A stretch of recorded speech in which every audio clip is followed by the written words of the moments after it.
here we are.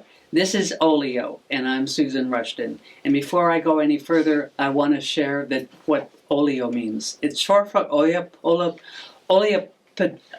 podrida, Spanish for rotten bowl. I love that.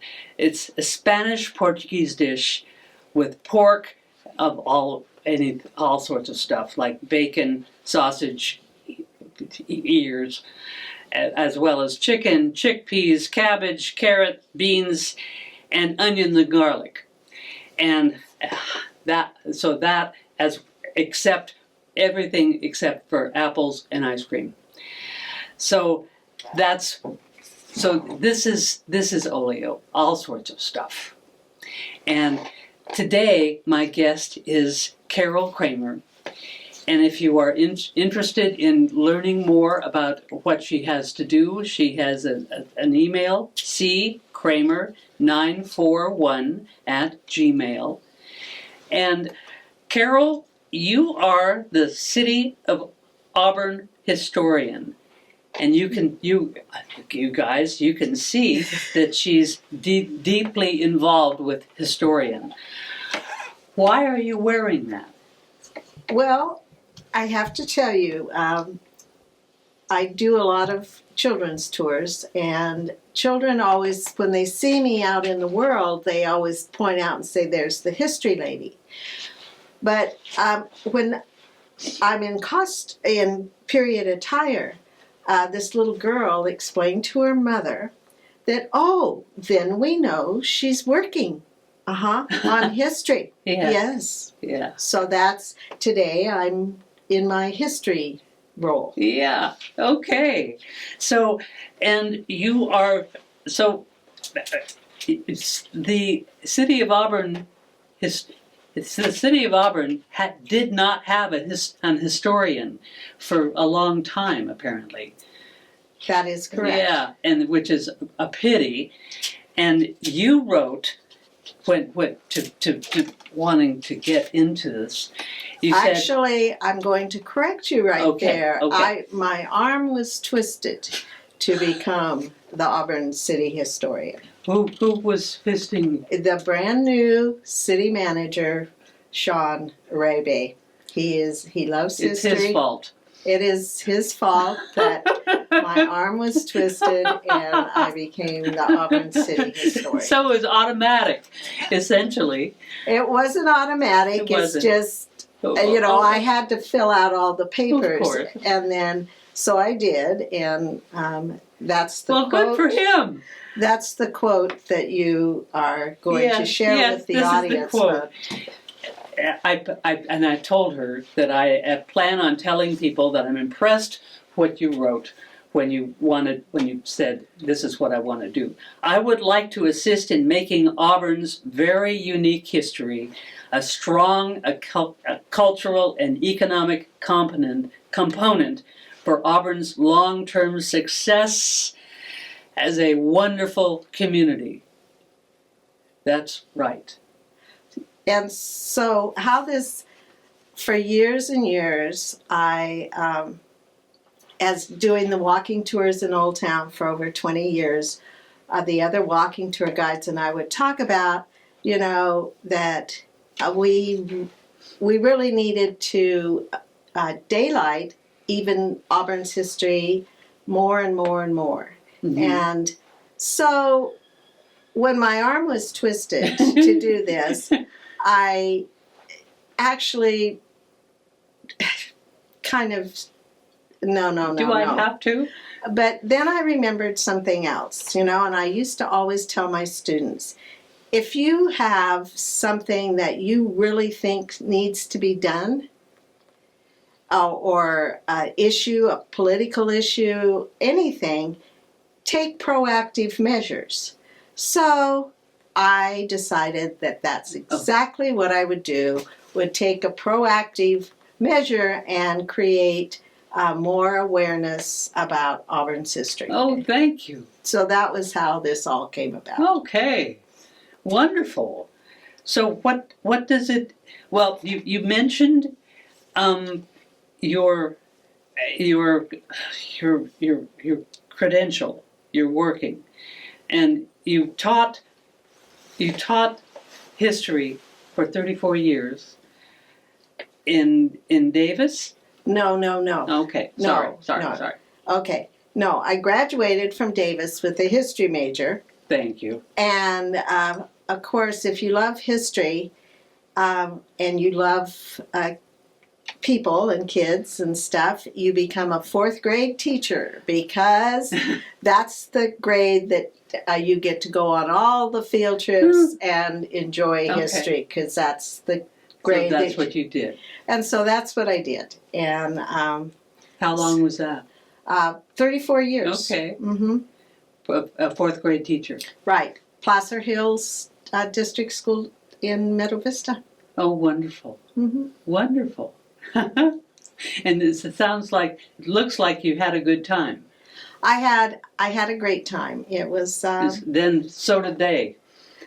But it was time to retire, and when I retired, I had some very good advice from another retiree that had been retired a long time, and she said, don't jump into your activities right away. But turned out, again, as an opportunity right away presented itself, and I got immersed in the Placer County museums. Instantly.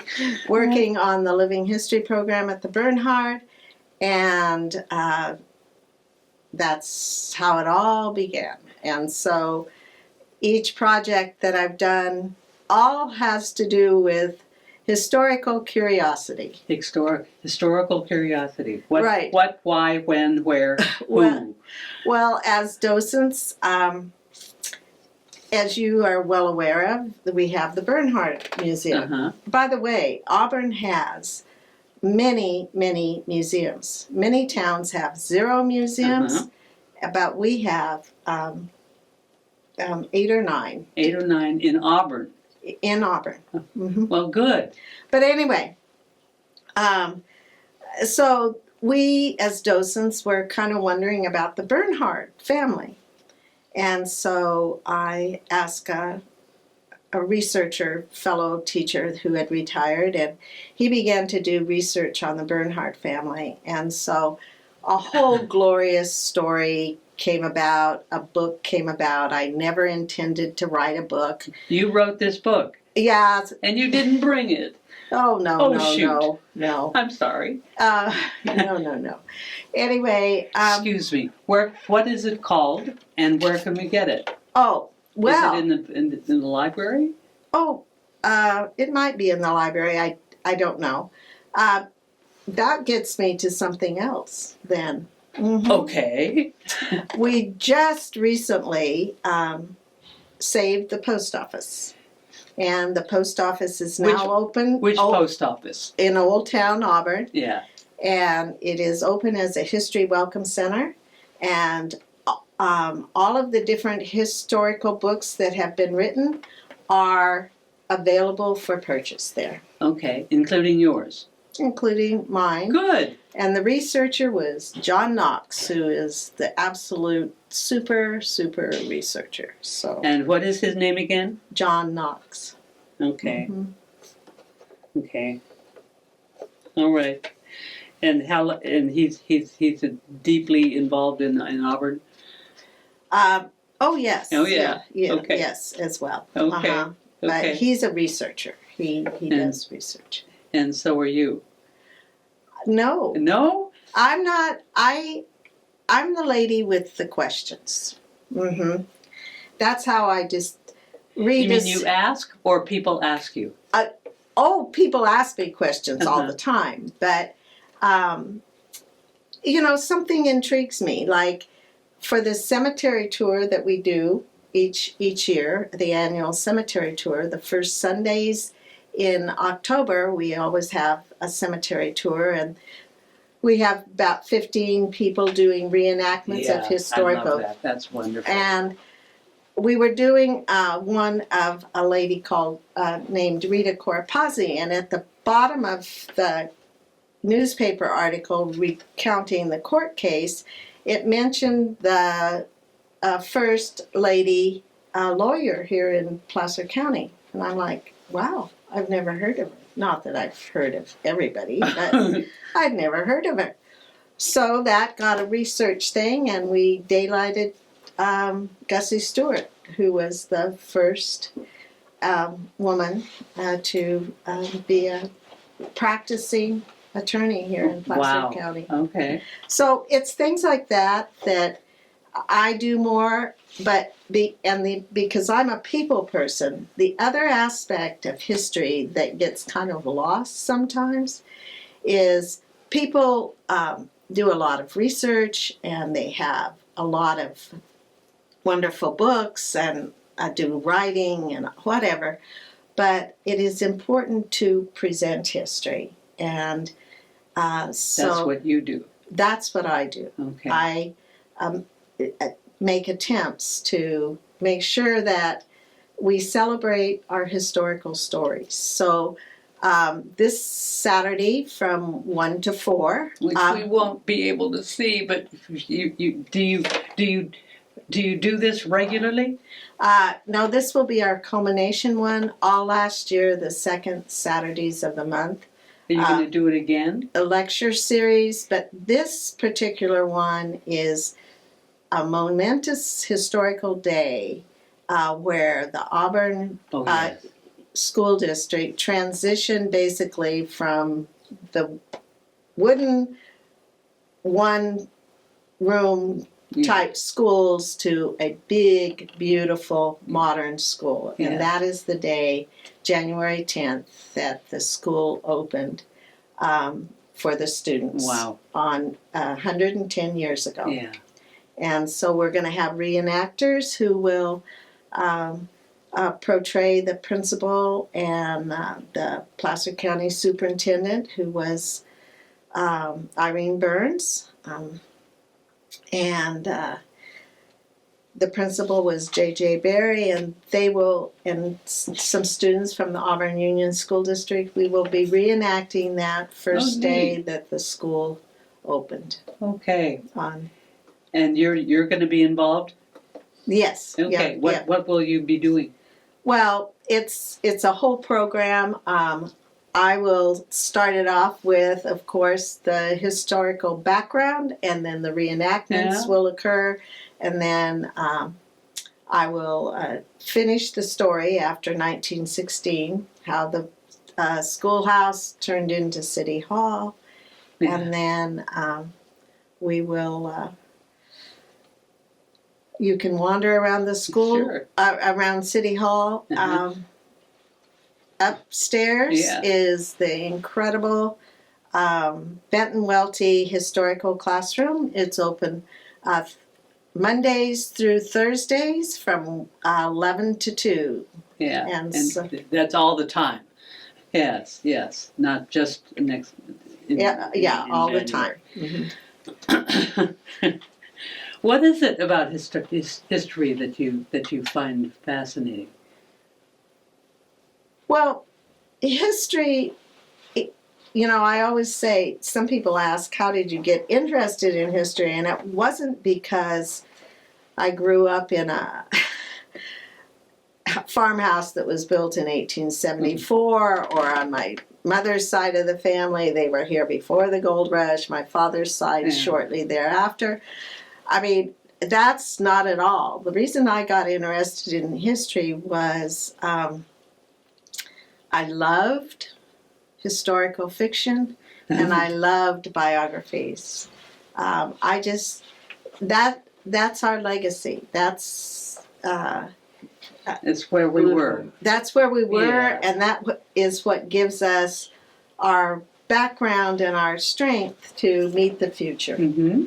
And so, and all of these things, as you're celebrating all of these stories of Auburn, just like the story of the Auburn Grammar School, they're all fascinating, and they're real. They're not historical fiction. They're real. Yeah.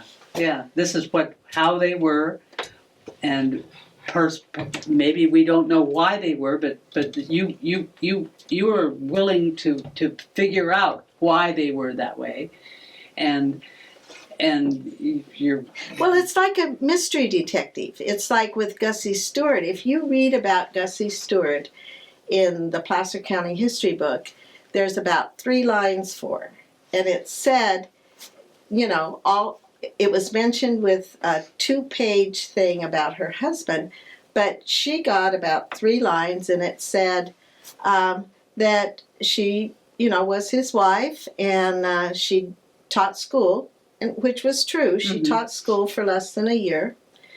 And then she got her law degree, became a lawyer. But it doesn't say all of that. It just says she passed the bar exam, but she never practiced law in the history book. Well, wait a minute. I just read in this article that she was, so then you put all the pieces together. And it's like it's a puzzle. It's so much fun when somebody says something and you get to go research it. So that's what we do here. Yeah. Find daylight all of our history, because it's such an important part of Auburn. I mean, it is, yes, gold was here. But there was more than that. Well, that discovery of gold, all of that history, that legacy, we have it forever. You can never take it away, but people come from all over the world to hear these stories. And so it's just nice to be able to share those stories of, recently, Claude Channa's relative from France came and paid us a visit here in Auburn, and that was great fun. Oh, good. And the lady from the French consul gave this wonderful speech about legacy, and it's that is, and so people come, and we have lots and lots of visitors from all over the world. Wow. And we get to share our town. Yes. Good. And your enthusiasm is amazing. It's thrilling, and I can imagine that people who are 17, perhaps, and not interested, and or are interested in other things, would listen to you for 5 minutes and be immediately amazed, and yet tell me more. Does that, and so maybe, am I right? Am I wrong? Is it, or is you say that you said that a little girl was thrilled, and so little girls, little ones are listen to you or eager to see you. Are older kids interested? All ages, as long as you're enthusiastic. Hey, that's good. You share your joy about it, and people enjoy it too. Oh, good. Hopefully, we'll get a lot more volunteers at the post office. We need volunteers at the post office. Let's talk about that. In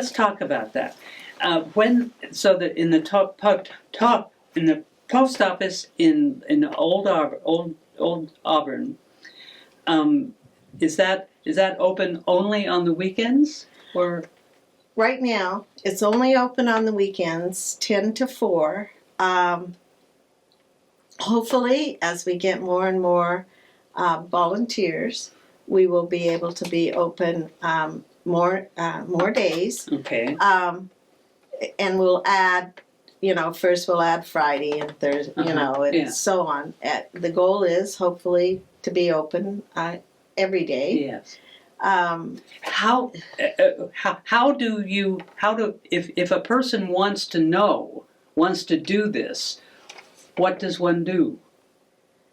Where do they go? Okay, the post office is a joint project of the Placer County Historical Society and the City of Auburn and the Old Town Business Association. And it,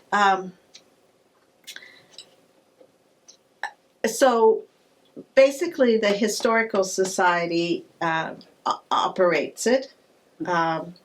And so if you're interested, you can go to the Placer County Historical Society site. You can use that email address that Susan just gave you.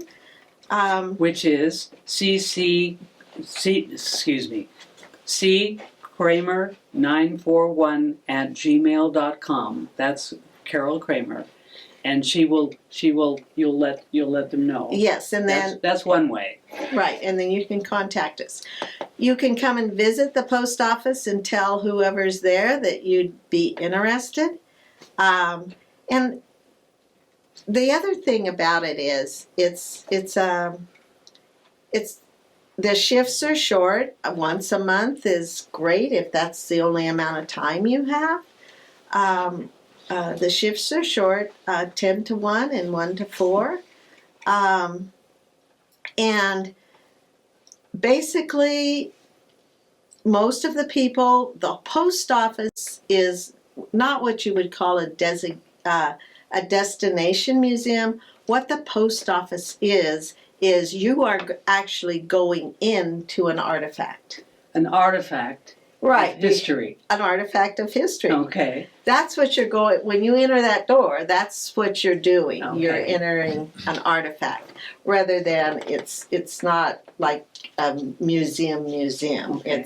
That's why it's a history welcome center. And then you do get a few facts and you can get more, but it's mainly what you do in your shift is welcome people, talk to people, greet,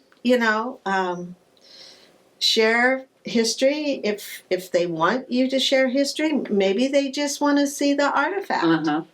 So you just, and so we have, and one of the, the old mailboxes are there, the old safe is there, Mm-hmm. and by the way, the safe is absolutely beautiful inside, and you get to see inside it. Oh my! Most museums, when you go, you see the safe, and of course it's closed up. This one, you get to look inside it, and it's beautiful.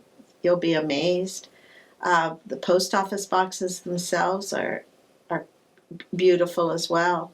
So it's an artifact, and so if you become a volunteer, it's not like you have to have this 59 million pages of historical knowledge. Okay, that was what I was going to ask. If you aren't necessarily filled with information, but you want to help, you're welcome. Oh yes, That would be lovely. and if you love people, I mean it's and Auburn yes, and the community. right, Yes. right, and and everybody always says, well, we've got to save the post office. Well, we've saved the post office now. It's not a post office. It did close down in 2023, and it's been in that particular location, where it is there on the corner, since 1877. But in 1939, when they built the main post office over there by the clock tower, that became a contract post office in 1939.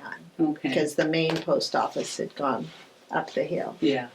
But and now, of course, the main post office is out on Nevada Street. Yeah. But yeah, so but there's been a post office there since 1877. Now, Auburn did get U.S. postal official services in 1852. Before that, the express. Listen to this.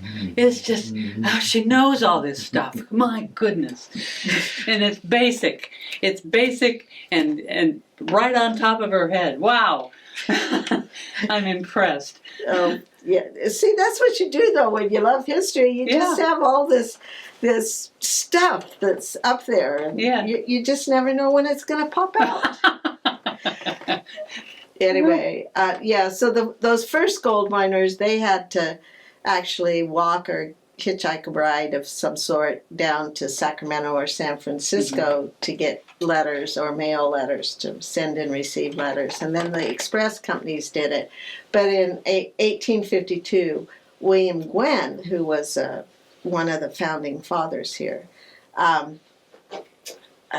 the post offices in those days were just like in the movies. They were in stores, and it was in his store. And then until 1877, it was in different stores in Old Town. Okay. So then it found its home in that, where it is now. Alrighty. Do you know how many people are involved with this? With the post office? The project? Yeah. The project? Well, is there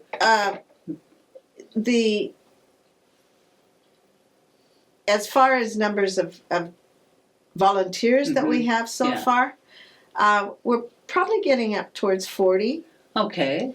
Not all of them are able to be volunteers right now. They may have to wait for a hip surgery or different things, or they only want to work during the week. They don't want to work on weekends.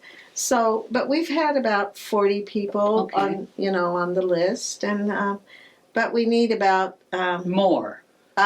Yes, more. Lots more. Yeah. Having been a docent all these years at the Placer County Museums, I used to wonder, there was this huge list, but when you start doing the math to be able to run all of those museums, and they're all run by volunteers too, and you have to have a lot. Yes. And fortunately, lots of people here in Auburn are interested in history and do volunteer their services. And I think there's some place in volunteering for everybody for history. Whether you are really involved, just love research, there's that aspect. There's just having a museum open, and you don't go over there and sign here and so right. Yeah. You don't have to super engage. Then there's the people that do the walking tours and all the school programs for us. So any kind of, I think, personality is there's a place for you. It's perfect. It's perfect. Yeah, volunteering for history things. Yeah. So, the museums always needs volunteers as well, and it's a lot of us have volunteered there over 20 years, and loved every minute of it. And good. So, and then now, we've thrown in the Benton Wealthy and the post office. Yes, they are not technically part of the museum system, but I remember I said there were a bunch of museums in town. Yes. Do you want to know what they are? Sure. Okay. So we've got our three main classic museums: the courthouse, the Gold Rush Museum, and the Bernhardt House. Okay, those are the big, classic, Okay. beautiful And the museums. others? Now, the others are more what I call niche museums. At the Auburn Journal, in the front office, is their little museum. At Placer High School, they have a beautiful, they've done a absolutely gorgeous job. They have their athletic museum, but their athletic museum is not just about athletics. It is basically the history of Placer High School. Okay. Just talk them in. And the next one? And the next one is let's see. I said now I'm losing them. Let's see. We've got those. The Josh House. Okay. Oh dear. But there are 10 of them. No. There's only 9. Okay. There's the Benton Welty in the school. There's the post office, and there must be one more. And we know there is one. We know there is one. Yeah. That's okay. Anyway, and then of course DeWitt is outside of city limits, Oh, well. but Yes, it counts too. Okay. Mhm. Thank you. Thank you. This has been wonderful. Thank you, Carol. And if you want to be involved with the post office, please let her know. Thank you very much, and I will see you again.